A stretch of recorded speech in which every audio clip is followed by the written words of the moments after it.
Out of Russia's military aggression, an impetus for solutions has also arisen. The government of Ukraine, supported by the European Union, are acting together to find solutions to help the inland waterway shipping to increase its functionality and usefulness, making exporting cargo such as grain and other key agricultural products worldwide more sustainable.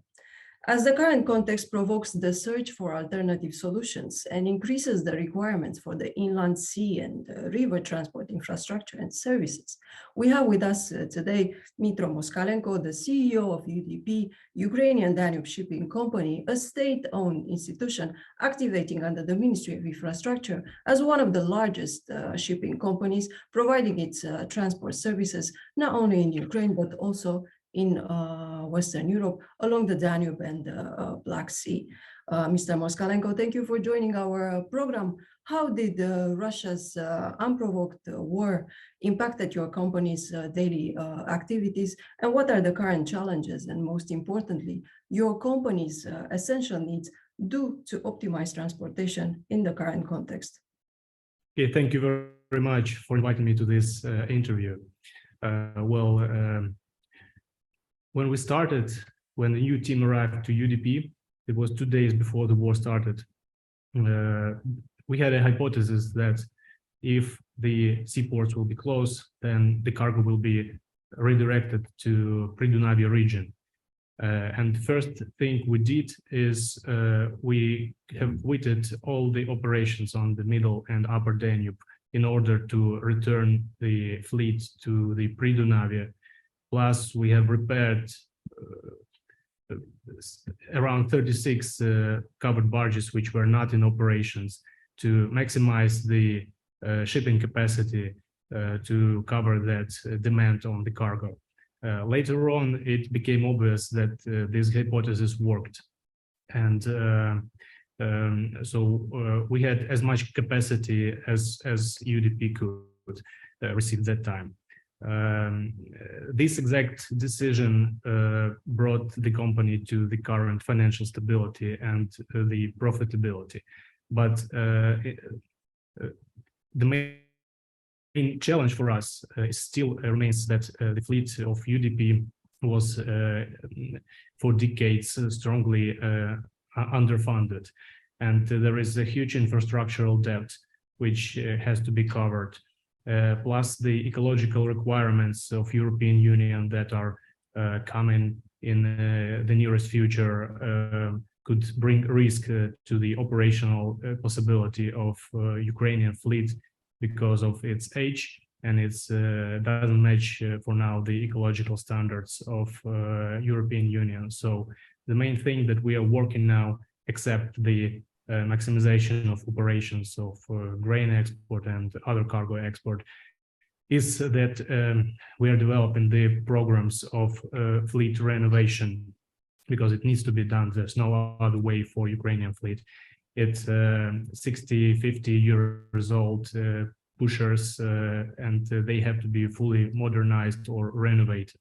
So we are preparing the program of modernization, which is now passing through the pre-feasibility study and the business model calculations. And when we will be ready for showing it to the ministry, we'll present it. And then we will address the European financial institutions to probably get the long-term financing for this program. Can UDP, in its role of a significant provider of transportation services, contribute to a closer economic cooperation between Ukraine and the EU zone? Well, I would say that for a very long time, this region, Pridunavia, was, like I said, heavily underfunded. There was no significant grain generation in this region. It's all was going through the ports of Odessa, Nikolaev, to the big size vessels. But during this season, after the war started, all three ports of Pridunavia and the UDP has shown the very high level performance, especially in the grain export segment. It was like a stretching the limit test. However, Danube is now still the alternative transport route. despite we all know that inland waterway transport is the cheapest and the most ecological mode of transport all over the world. As for the region, the Ukrainian Danube seaports, they have a unique geographical location as they are located in the river mouth. So we can receive, for example, raw materials from the big size vessels in Ust-Dunaysk, unload them to the river barges, which carry this cargo to countries of European Union and backwards. So Danube is a very important element of economic integration of Ukraine into the European Union. But as I said, to be competitive on the EU markets in the long-term perspective, Ukraine needs its own strong fleet, which is like up to its current date and condition, needs to be modernized and renovated. As well, by the way, as the ports and the inland infrastructure here in Pridunavia.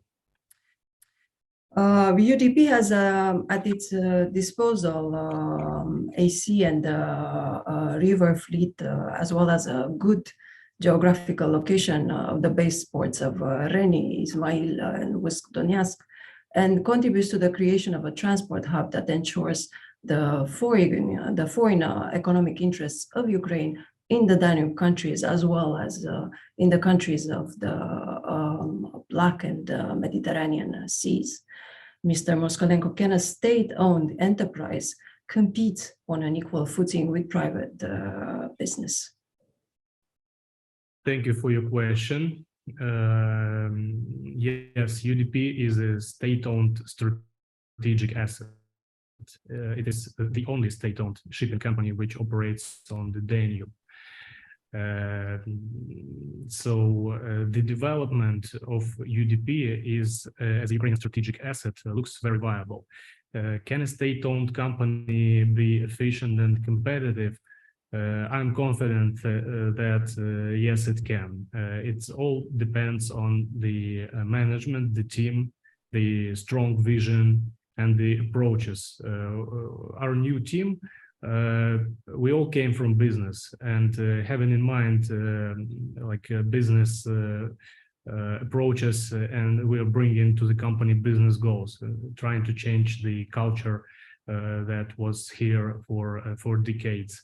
That is like a very tough task, but as we bring in the best practices like innovations, digitalization, decreasing the human factor in all processes, we are doing pretty well, because we did very much this season implemented the fuel monitoring, fuel management system, which was the fundamental problem of the company for a very long time.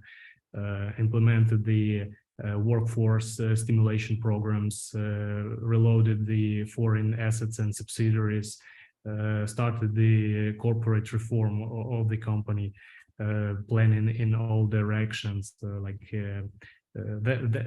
That's all like company more and more efficient. It's not the matter of if it's state-owned or if it's private. It's the matter of the management, because this is a shipping company, the amount of assets. So I'm confident it depends on management. And our vision is that we're making a very efficient European shipping company with high standards, with new fleet, which will match all the best practices and economical and ecological requirements of the future, to for a long-term perspective on Danube, and to combine the Ukrainian cargo owners with European with the fleet. How does climate change affects UDP's transport logistics? The climate changes affects it. Like if we take this season, this year, it was a record low water on the Danube for almost like everywhere. Yes. For almost half a year. The navigation on the Middle Danube was limited or sometimes even closed. As for UDP, I said we returned the barges, all the fleet to the lower Danube and operated from Izmail, Reni, and Ust-Dunaysk to Constanța. It was the main grain traffic. It affected us because that up to the low water, we had to load the barges on 30% less than its actual shipping capacity. But compared to our colleagues in middle and upper Danube, when the navigation stopped totally, so working on 30% of the lower than the actual capacity is not that bad. But to be efficient further, again, we need to get a new, more efficient, more economically efficient fleet.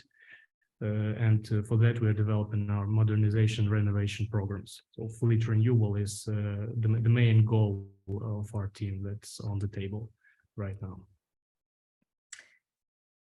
Mr. Moskalenko, thank you very much for joining us. Much appreciated. We wish for a sustainable peace in the new year.